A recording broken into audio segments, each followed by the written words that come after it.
Jason Garrett joining us here. Shawn and RJ, Mike Fisher in for Choppy on the home of America's team. Good morning, Coach. How are you? Good, guys. How are you doing? Doing pretty well. You gave a great story last night about standing tall in connection with an old high school coach of yours. Could you just, for those who missed it, Coach, give a quick recap of where that inspiration came from, what that story was? Yeah, I had a great high school coach. His name was Cliff Faust, and he's a legendary high school coach in Ohio. Was a coach there for about 40 years and won a ton of games. And I got him late in his career. He was probably in his late 60s by the time he was coaching me. And he was kind of a defensive coach. But my senior year, I was a quarterback, and he said, I'm going to go coach the quarterbacks. So he coached me, and he coached me hard every day. An individual period was a challenge. And, he was always working on my drop. And his big coaching points were always get back, stand tall, stand tall, stand tall. And, he's wanting me to get away from the line of scrimmage quicker. And I always played a little too bent in the pocket. I played too low, and he wanted me to kind of be taller. So I could play bigger in the pocket and see down the field. So every day, stand tall, stand tall, stand tall, stand tall, stand tall, stand tall. That's what I kept hearing. And, it wasn't until a few years later that I realized what he was really teaching me. Certainly standing tall in the pocket is important, but it was more about standing tall in life. And, through the successes, stand tall, through the adversity, stand tall. And for years after I played for him, high school, college, pro football, as a player and as a coach, I used to get these great notes from him. When things would go well, he would congratulate, hey, great job, whatever. And he would always end the note by saying, stand tall, exclamation point, coach.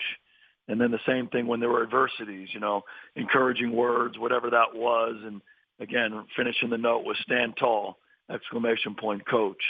And, something that we talked to our team about, the night before, I told them the story about Cliff Faust and how I learned that and how important that is in life. You're going to have successes. Make sure you stand tall. You're going to have adversities. Make sure you stand tall. And we challenged our team. Yesterday was going to be one of those games. There was some uncertainty that came with it. We had to control what we control. It was our preparation, how we played in the game, and challenged everybody to stand tall yesterday. I felt like we did that as a team. Thank you for repeating that, Coach. And we know that you're a great storyteller, and your messages have, remained consistent for about a decade. What was your message to the guys, your basic message afterwards? When you're packing up, you know that the season's over. What did you want to leave the guys with yesterday before you took off from the stadium? You really just followed from that, and we had talked about it the night before and the importance of coming in here and playing the right way, how you prepare and how you play.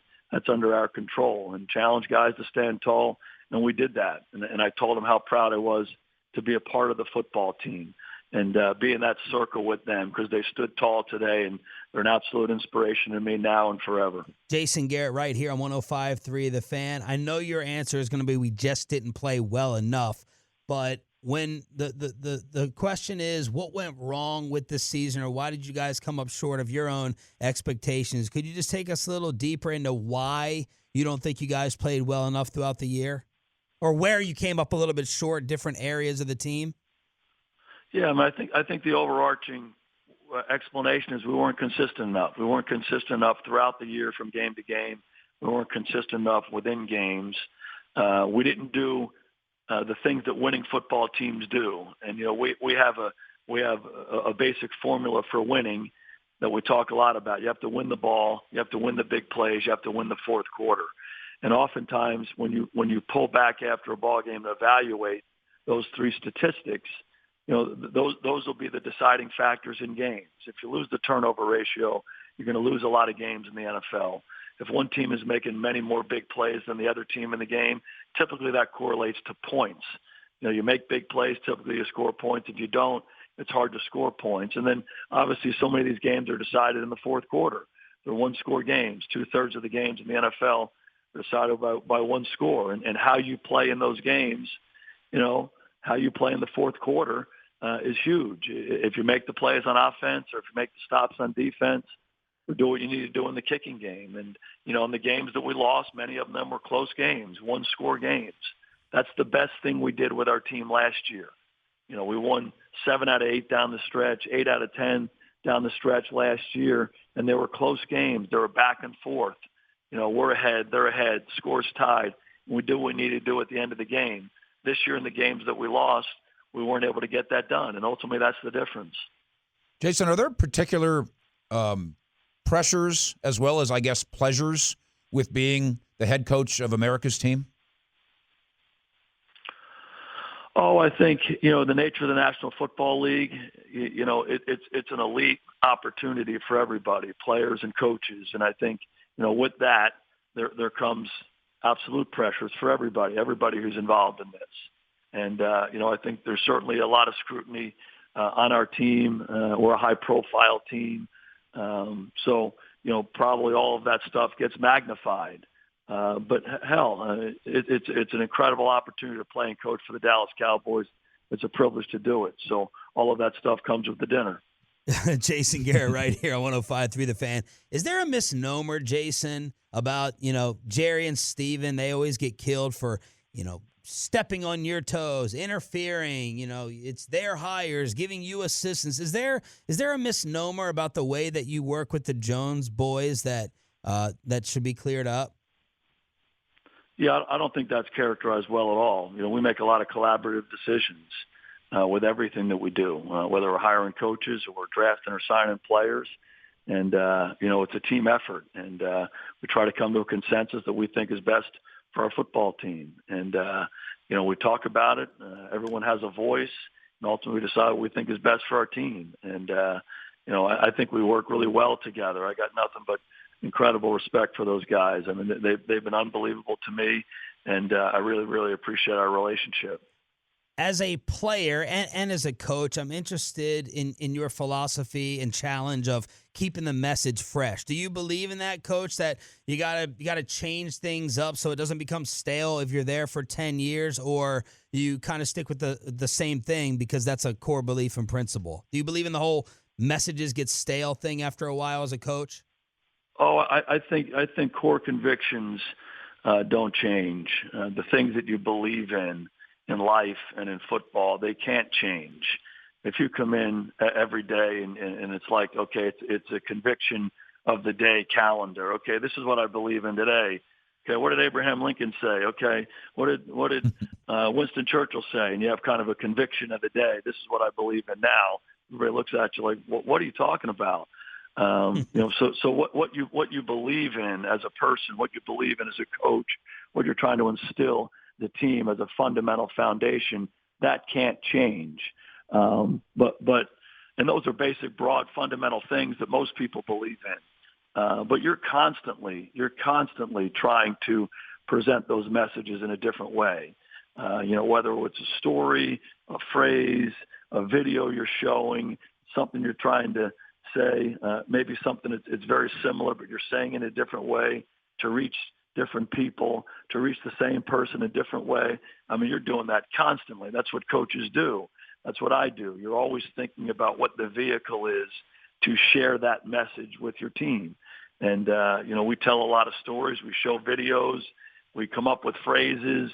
We try to inspire, and instill confidence and instill our beliefs in our team a ton of different ways. So you have to keep the message fresh. You have to keep the vehicles fresh. But the fundamental things that you believe in as a person and as a coach, ultimately those things go unchanged. And they're really probably universal things. Jason, I've said this to your face over the course of the last quarter century. I've said it here. I've never known anybody who is more true to themselves than you. That doesn't mean to always make you right, but you're absolutely true to yourself. But last night you finally go home to the lovely Brill, and my great affection for Brill. Do you kick over a trash can and punch a pillow, or is everything just cool? Obviously it's been a challenging season, and there's a lot that comes with it. But yesterday was a really good day. And, ultimately, the Giants didn't get it done against Philadelphia, so we're not in the playoffs. But, a huge emphasis for us was control what we can control our preparation, control how we play. And I was so inspired by how our team played yesterday. And ultimately, as a coach, that's the stuff that becomes most important to you. And, the look our guys had in their eyes and how they played and the love they had for the game and for each other and just how hard they played and how determined they played and how tough they played and how willful they played. Those are the things as a coach that you just you value more than anything else. So, ultimately we didn't get it done. Ultimately, we weren't a playoff team this year. That's disappointing for everybody. No one more than us, the guys who are directly involved in it. But yesterday was a good day. We controlled what we could control, and the guys played inspirational football. And as a coach, that's what we value most. Jason, last night at the stadium, it was the end in a lot of ways. It felt like the end in some other ways. You always often go out on the field and throw the football around with family and friends. You sure seemed like you stayed there a long time last night, slinging it around. Yeah, we had a great day. We had some friends in, and sometimes it's hard for us to get a football, believe it or not. But we actually got a real football, and we play. Sometimes we do relay races if we don't have a ball, but we had a real ball, and we played touch football, and I played all-time quarterback, and we had a hell of a time. Coach, what do you expect to happen next with your own future? I don't know. We're going to go in this morning, and the guys have exit physicals, so we're going to talk to our players. We're going to have a team meeting at 12 noon, and I'm scheduled to visit with the Joneses after that, and we'll have a good visit, and we'll see what's next. Do you do your regular staff review of the game as always on Mondays? Yeah, we're going to do that, but again, today's a little bit different because we want to make sure we touch base with all the players. So it might be an abbreviated version.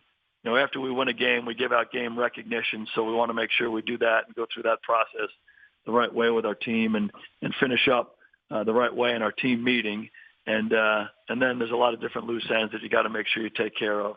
We'll try to get all that accomplished today. When you sit down with the Joneses today, do you express to them your desire to once again in 2020 be the head coach of the Dallas Cowboys? Well, absolutely.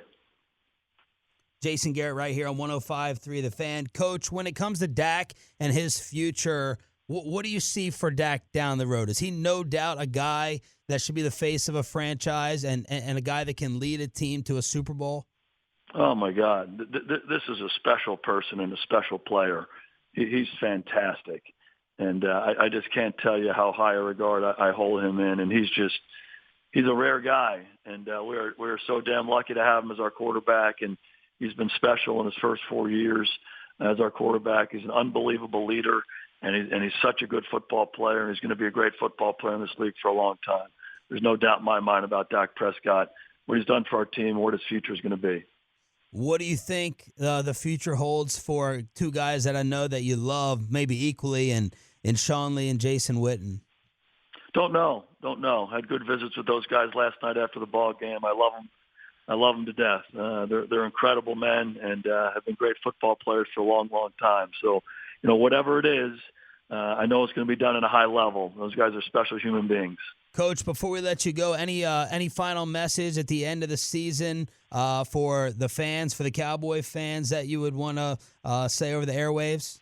Yeah, just a heartfelt appreciation for their support. Our fans are incredible. We feel it every Sunday in our stadium, but we feel it when we travel on the road, the number of fans that greet us in hotels. And, there's something special about being part of the Dallas Cowboys, and one of the things that makes it most special is the support we get from our fan base. So we are forever indebted for the support they give us this year and always, and are deeply grateful to them. Does this morning or today feel at all different, Coach? Are you more reflective? Are you more saddened? Does today feel any different than all the other Mondays throughout the regular season?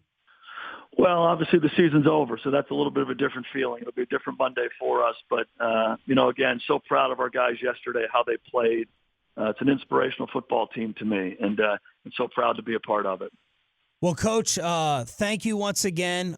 You've been with us since day one of starting the show about 10 years ago. And obviously, we have ups, we have downs, and you handle every single question. Drive us crazy sometimes with the answers, but we know why you do it. But you are really, no matter what we say, the definition of class and professionalism, the face of a franchise that anyone will be lucky to have representing them. And thank you for all the time, and best of luck moving forward. Thanks, guys. You guys have been incredible. I've enjoyed it so much. Thank you, Coach.